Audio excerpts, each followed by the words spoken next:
have a second administration. And so the topic of our conversation today is very, very important. It's also Constitution Day. And I, as somebody who dedicated my life to litigating and defending and trying to preserve the Constitution, this is a day of almost singular importance to me. It also, in a more somber note, I'm always of double mind on Constitution Day because September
Good afternoon, everyone. Major apologies for being a half hour late.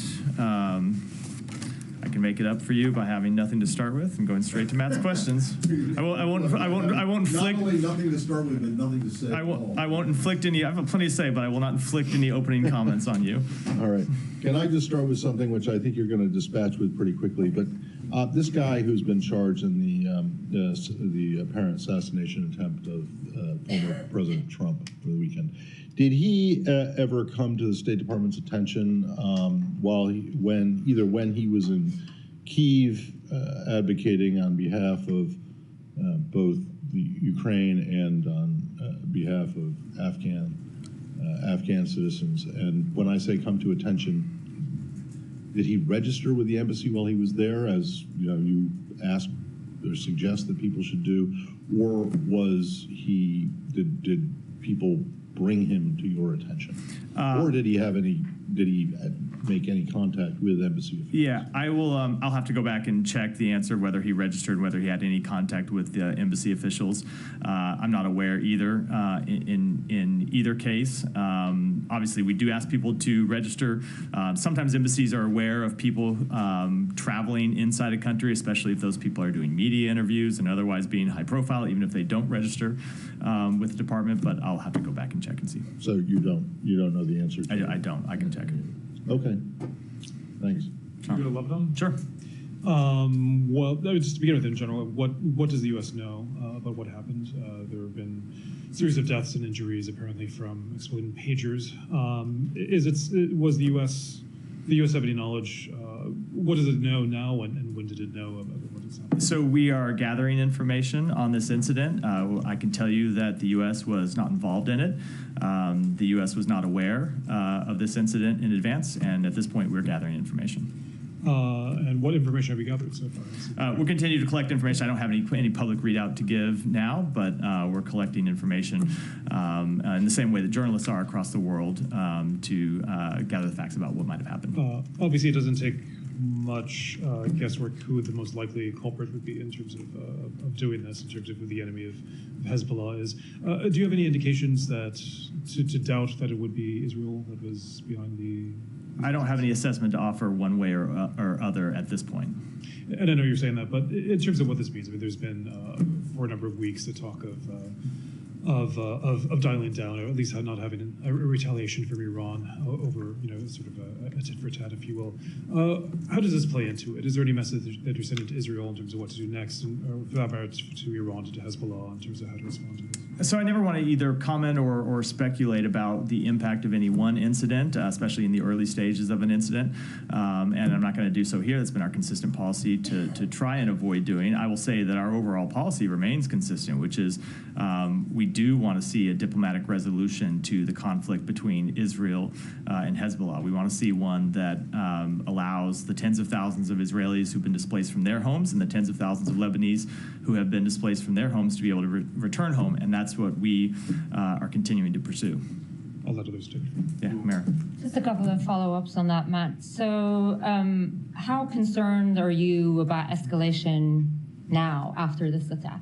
So again, I don't want to draw any specific conclusions about this incident yet or speculate about what might happen from them. I will say that, of course, since October 7th, we have seen any number of incidents that have led to the heightened risk of escalation. That has been a feature of the conflict across the blue line since October 7th. And so we are always concerned about escalation. We are always concerned about any type of event that may cause further escalation. And it remains our message to both Israel and to other parties that they need to do everything they can to try and reach a diplomatic resolution. That said, we go back to the fundamental, I know people get tired of hearing me say this, we go back to the fundamental issue we face here, which is very, very difficult to get a diplomatic resolution in the North absent a resolution to the conflict in Gaza, absent a ceasefire in Gaza, which is why we continue to push for that ceasefire, because we think it'll help make it much easier to reach a resolution. So how do you see this incident impact the Gaza ceasefire talks then? I think it's too early to say. Look, this is an incident that just occurred in the past few hours. We're continuing to gather information about it. I wouldn't want to speculate or make any predictions about what might happen. A couple of things more. Hezbollah has accused Israel of sort of launching this attack. You said you were gathering information. Is there anything in that information that would lead you to sort of reject that accusation? I just don't want to offer any type of assessment on this incident one way or the other at this point. Are you trying to make an assessment, though? Like, in your gathering of information, are you going to be able to offer an assessment tomorrow or the next day? Or is the United States going to be completely like, this has nothing to do with me, I'm not going to? We are continuing to gather information, and when we have something to say about it, we will certainly say it, but not before then. Okay, one final thing. Regardless of this incident, although it's a little bit hard to sort of leave that aside right now, but over the past couple of days, we have heard Prime Minister Netanyahu especially talk about how unsustainable it is in north, in the border. And last night, the cabinet basically said military action would be needed to allow thousands of residents to go back to their homes. They've effectively expanded the objectives of the war. So does the United States see military action from Israel more likely in light of that?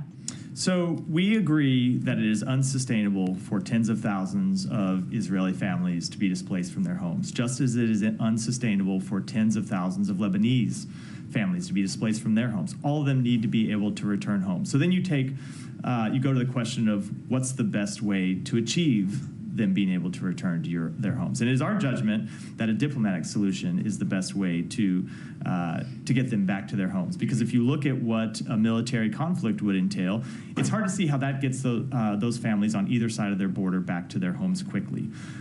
So that's why we continue to push both sides. We continue to push for a diplomatic resolution of this conflict.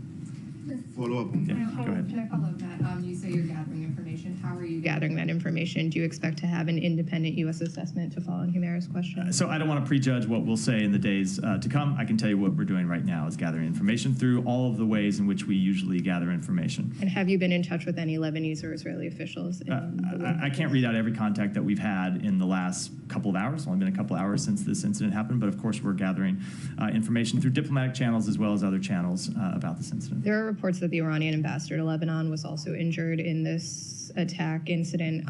Are you concerned about Iran taking advantage of this? So we've seen those reports. Have you seen any indications that they plan to? Apologies for interrupting in the middle of the question. I've seen the reports. I don't want to speak to what the implications might be before a report is confirmed, but certainly, as is always the case, we would urge Iran not to take advantage of any incident, any instability, to try to add further instability and to further increase tensions in the region. That has been our message to Iran since October 7th.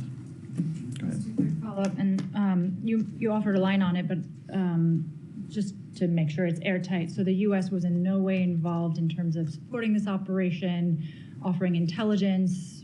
In no way was the U.S. Correct. involved. Okay, and no part of the U.S. government, I understand you speak only for this department, but such disclaimers have been offered from state before. You were not given a heads up. We were not aware of this incident, no. Okay, on ceasefire talks, is the expectation still that a renewed bridging proposal is expected to arrive this week? So I have not put a timetable on that.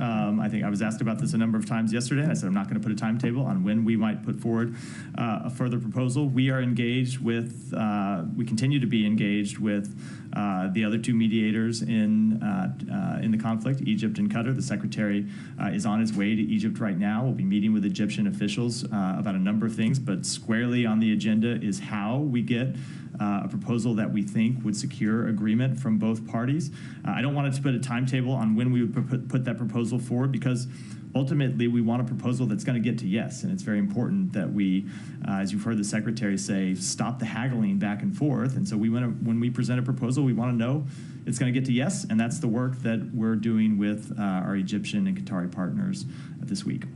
Are the Qataris involved? Because I understand the Secretary is in Cairo specifically speaking on discrete topics with the Egyptians, but are the Qataris and Israelis going to be looped in as part of these discussions? We are, so the Secretary's in Egypt having bilateral meetings with Egypt, but we continue to discuss on a daily basis this process with the Qataris, as well as in a different format with the Israelis. The Israelis are obviously not a mediator, so we don't have the same types of discussions with them as we do with Egypt and Qatar, but we do continue to have discussions about this with all of those parties. I have one more on Ukraine for later. Yeah, Hiba, go ahead. I'll come to you, Sai. I know that you don't want to comment on what's happening, but till now the figures, we don't know the accurate figures of what happened in Lebanon. Some are talking about 3,000, 4,000. We have civilians, and there also the Iranian ambassador, also sons of members of parliament from Hezbollah blocs.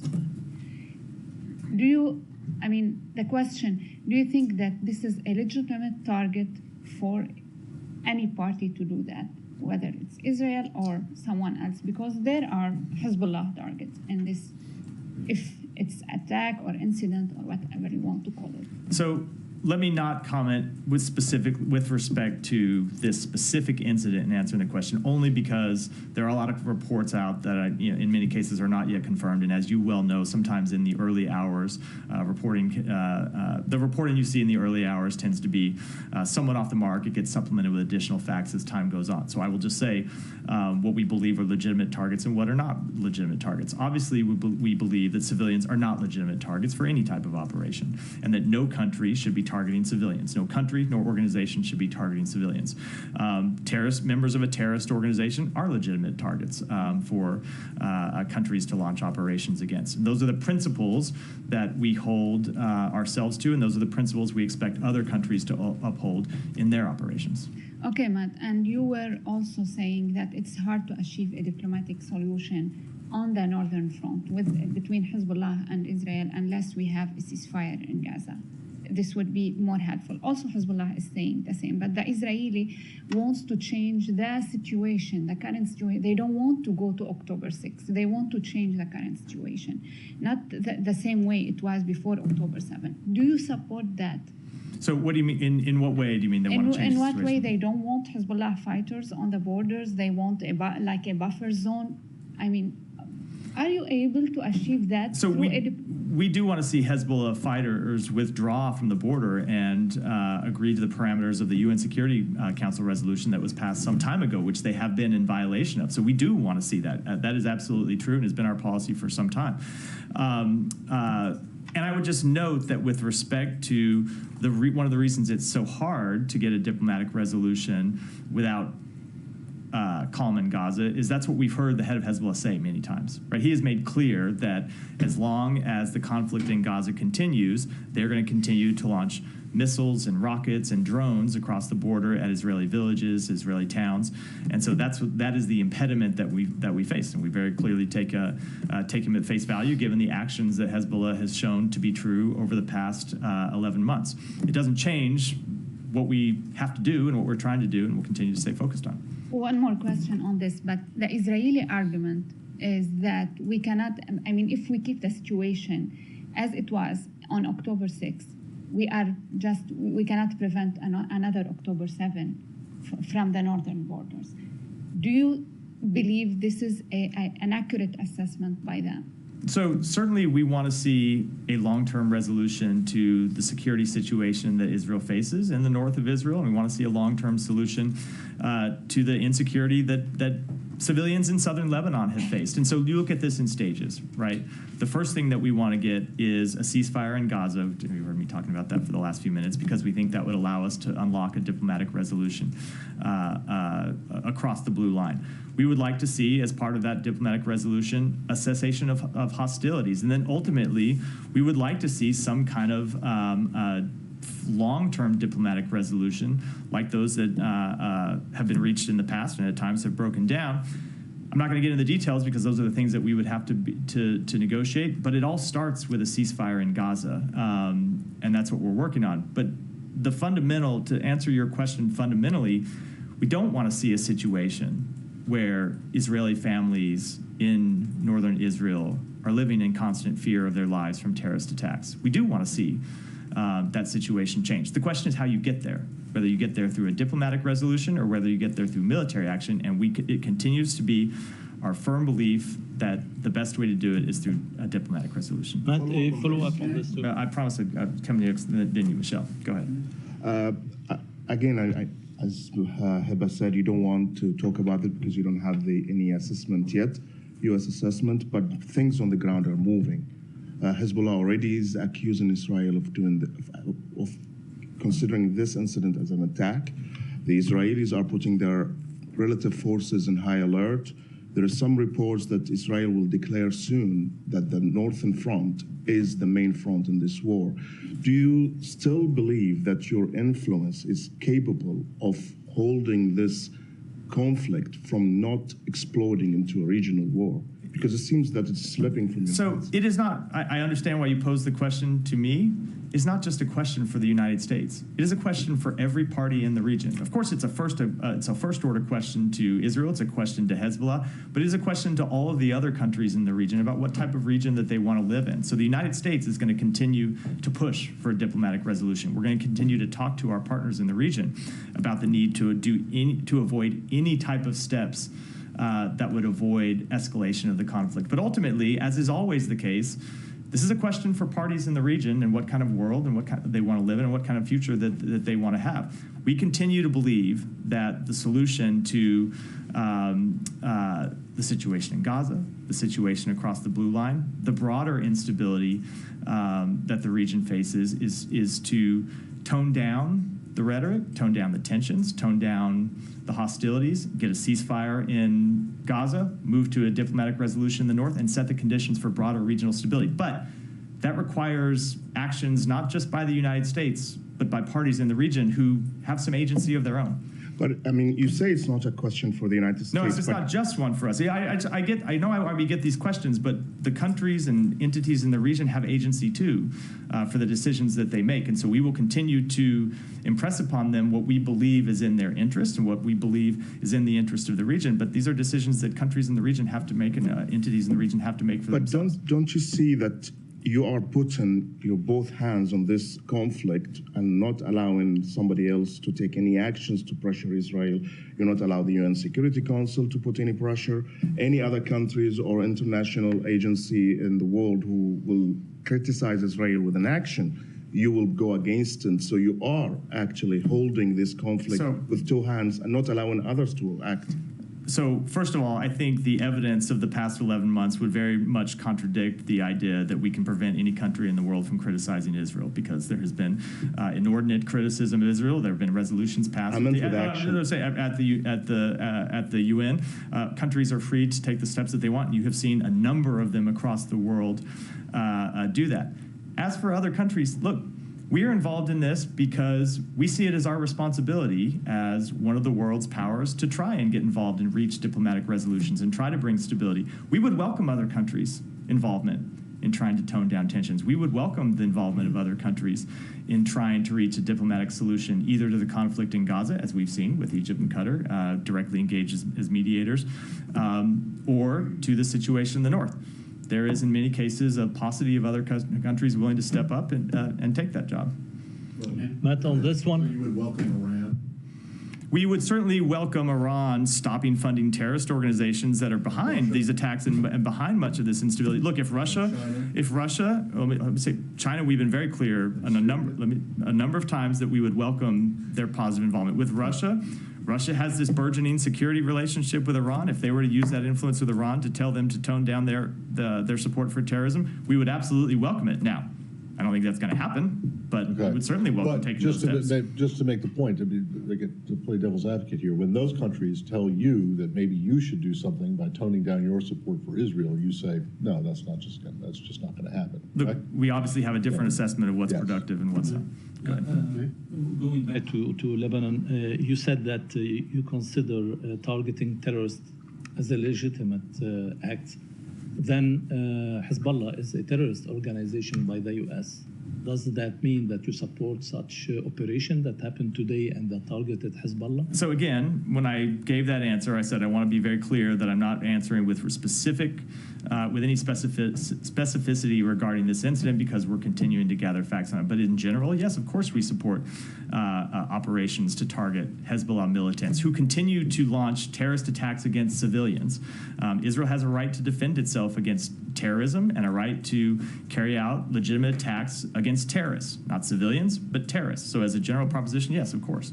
And one on Iran. Iran president has said today or yesterday, we are brothers with the Americans. They should put an end to their animosity toward us by demonstrating their generosity in deeds. Do you have any comment on that? So certainly we have great fondness for the Iranian people. There are tremendous connections between the American people and the Iranian people. There is a large Iranian diaspora inside the United States and close family-to-family ties that we believe are incredibly important. But when it comes to the regime, ultimately we'll judge them by their actions, not their words. And if he wanted to show brotherhood with the United States or with other countries in the world, the way to show brotherhood would not be through rhetoric. It would be to stop arming and encouraging terrorist groups, to stop nuclear escalations and blocking the work of the International Atomic Energy Agency. It would be to stop plotting to kill political opponents, stop transferring missiles and drones to Russia, and ultimately stop cracking down on the human rights of its own people. Thanks. No, let me go to Heba, then Saeed. I promise you. Saeed, there's never been a briefing where I've skipped you. So Heba, go ahead. Just a follow up. When you are calling on other countries to step up in the region, who do you mean? I mean, I'm not asking you about China and Russia, but other countries. When are you talking for the Lebanese, for example? Who can step up?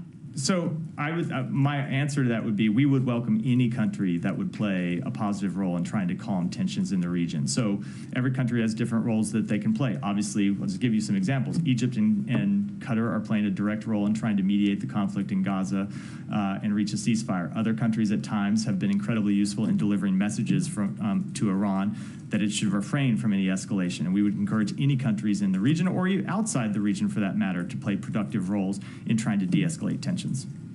Thank you. So, Gita, go ahead. In response to Michelle, you just said what Iran can do to help the situation.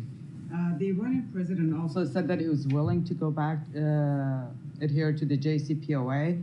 Now, are these items that actions that you just mentioned, could those be maybe something that you would expect Iran to do before U.S. would be willing to engage? So I would say as a matter of first instance, before you talk about any sort of nuclear accords, Iran needs to stop blocking the work of the IEA. That's the first thing. They continue to block the work of the IEA, the legitimate work of the IEA. That is the first thing before you can even get into that type of discussion. Saeed, it didn't take too long. I want to ask you, what kind of message is Israel sending by doing this attack today, while a high-level American envoy to do precisely the opposite of what they did? What kind of message are they sending? Are they just saying, I want to understand further. I know. I mean, I'm just following up on that point. So, because Israel has like a tradition of doing that. I mean, every time there's a high-level American visitor, they either increase settlements, or they attack, or they increase their attacks and do things like this. So obviously, they're not really interested in what you're calling for in diplomacy. Isn't that true? So I don't have anything to add about this incident than what I said in response to the previous questions. I will say with respect to diplomacy, as I said in response to one of the other questions, countries have to make their own decisions, but we continue to believe that a military escalation to this conflict will not achieve Israel's goal of returning the people who have been displaced from their homes to their homes quickly. No, I mean, I just want. I'm talking about not the incident itself, but the pattern in which Israel has been, basically well known for over many, many years. I mean, we all remember when President Biden was vice president, he went there for the first time, and they had this, announcement of settlements and so on. There is, sort of a tradition. Okay, so let me take you back to the legitimacy of targets and so on. Yesterday, a group of settlers attacked a school in Jericho. They beat up the students, they broke their bones, they beat up the teachers and so on. Are they a legitimate target? Should they be a legitimate target by the same kind of definition that in which you have defined the other targets?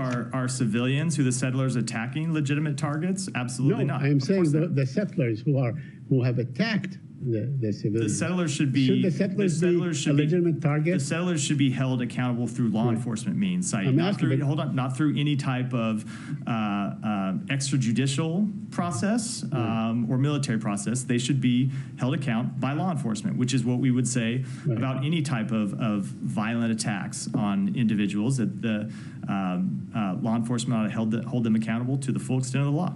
Although they do take the law into their own hand time and time again, very violently. Absolutely, which is why we believe they should be held accountable. And as you've seen the United States make clear through our own actions, if and when Israel does not step up and hold people accountable, we will do so ourselves. I know that you can, you in years past, you designated the Hana group as a terrorist organization. Should, armed settlers like this, that you keep sanctioning and so on, be also named as terrorist organizations? I'm not going to speak to any type of designations before we would make that any such determination, but we will continue to hold extremist settlers accountable for violent actions. A couple more questions. Now, yesterday there were a group of UN experts that basically called Israel to be a pariah state. And, they're calling for, of course, a ceasefire and so on. And, because over what they termed as genocide. And my question to you is, back on June 10, there was a UN resolution which you pushed for, which you basically made a good case for. 14 people voted for it, or 14 members voted for it in the Security Council. Russia abstained and so on, but the resolution passed. So why not go back and try to implement this resolution? Will the president or will the United States take advantage of this UNGA meeting to basically enforce such resolutions? We are trying to enforce that resolution, Saeed. The way to enforce that resolution is to reach a ceasefire. If you remember what that resolution called for, it was for a ceasefire to the conflict in Gaza. Right. And the secretary is on his way to Egypt right now to try to finalize that ceasefire as one of a number of administration officials who have been working to get that ceasefire over the line in the past few weeks. But although it seems that the Israeli prime minister keep moving the goalposts, he keeps moving the goalposts now, including Lebanon, including this and so on. As to the thing, they're the ones that keep changing the terms of the resolution that Hamas has agreed to, the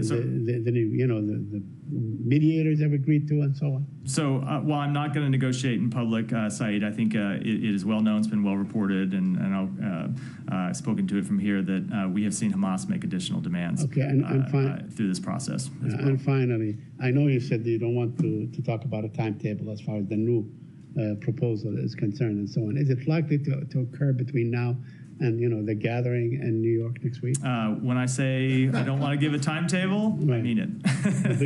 We're talking.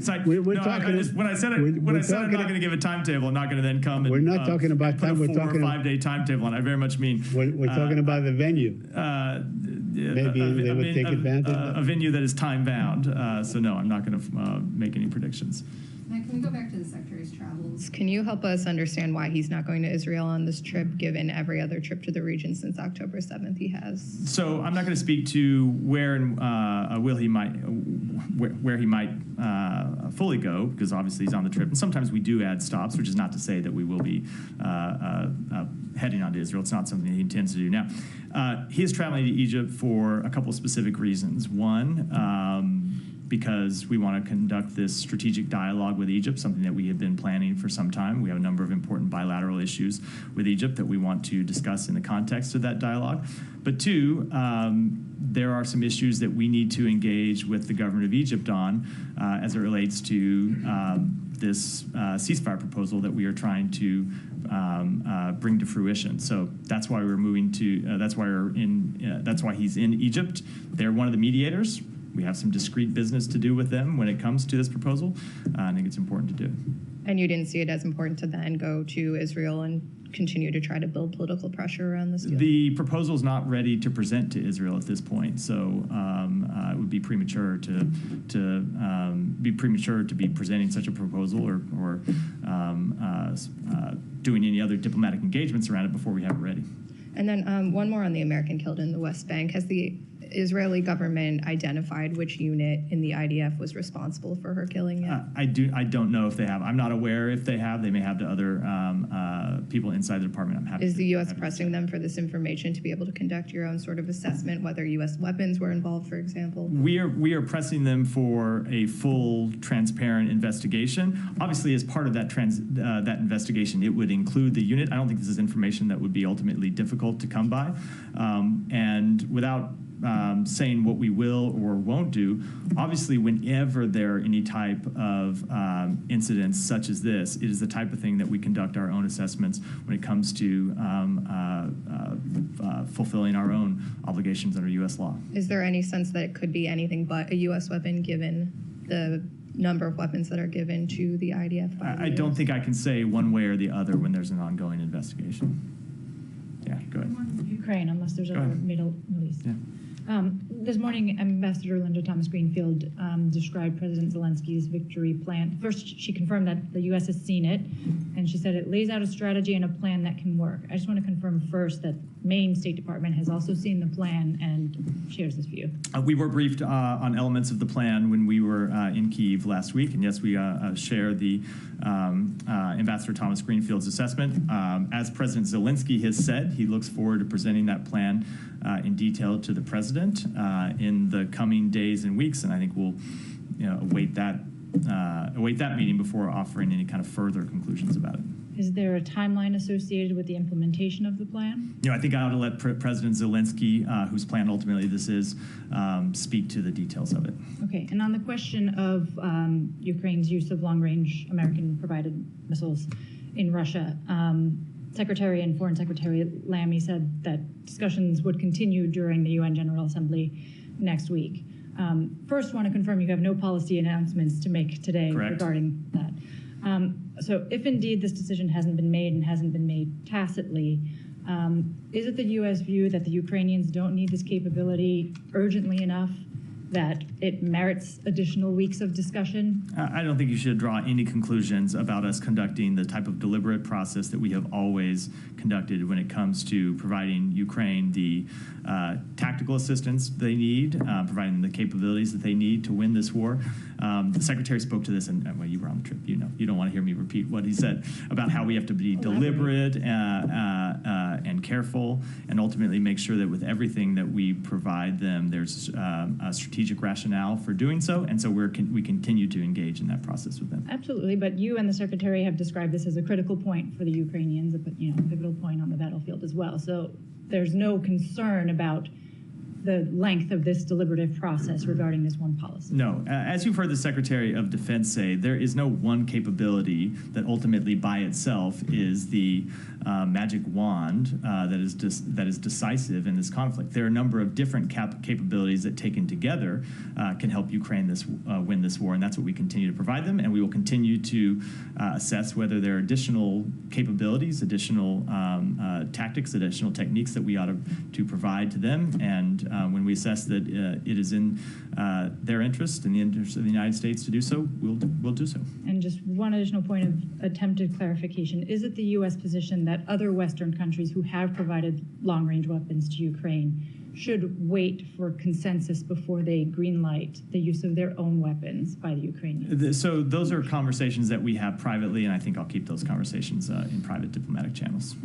Alex. Let me follow up on this question. The announcement and decision. So you don't have announcement to make, but that doesn't mean that there is no decision. I just don't have any announcents about change in policy. Have you guys turned down Ukraine's request? I don't have any further. I don't have anything further to say. These are things that we discussed directly with our Ukrainian counterparts, and we'll continue to do so.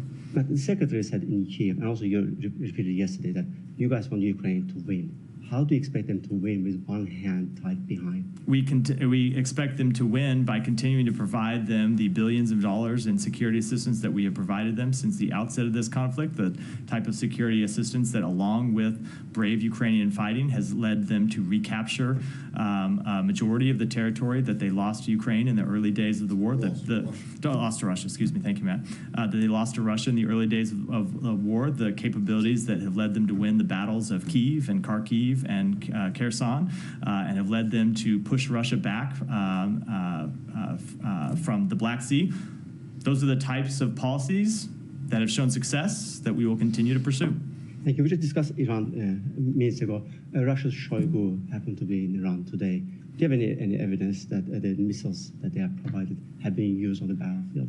I don't have an assessment to offer of them having been deployed yet. Obviously, as you heard the Secretary announce, we have seen them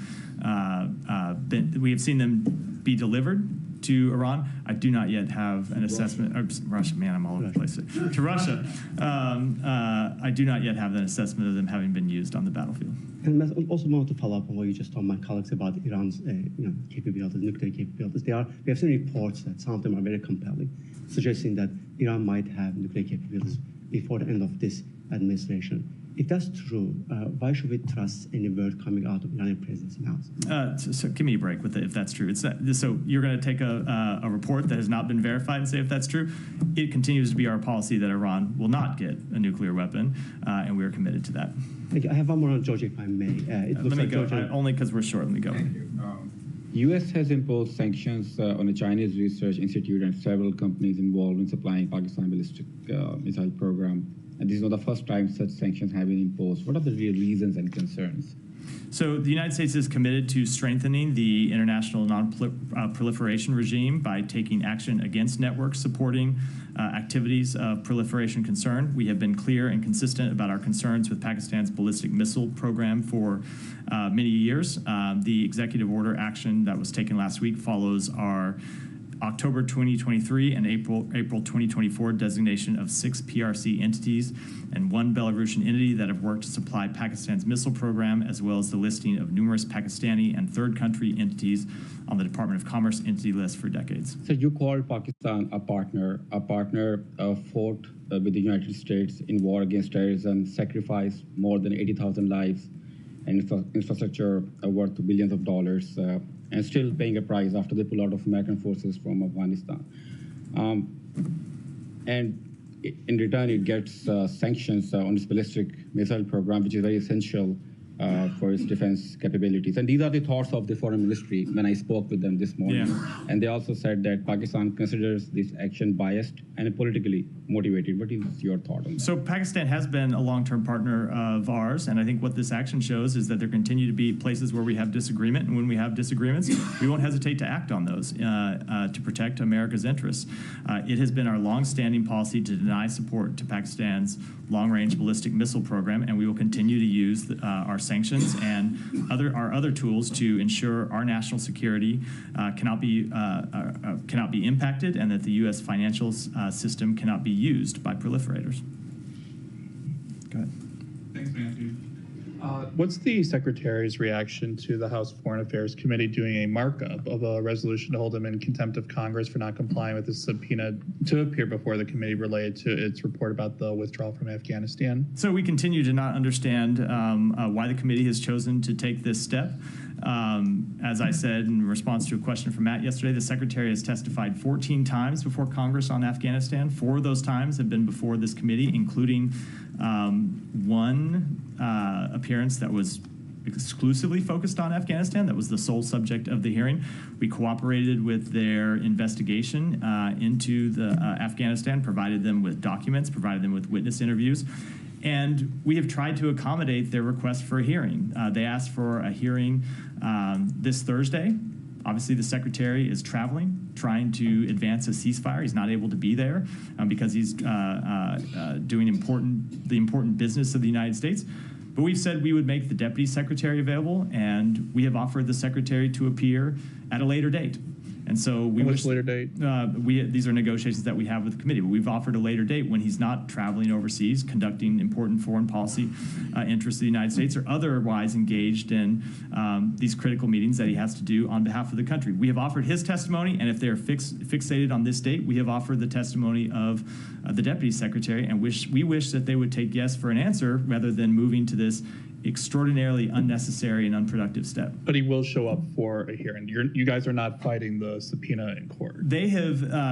We are not at that point yet. They have moved directly to contempt when we were in what we thought was the middle of the type of negotiation process that the Supreme Court has said Congress must carry out when it comes to asking for testimony from executive branch officials.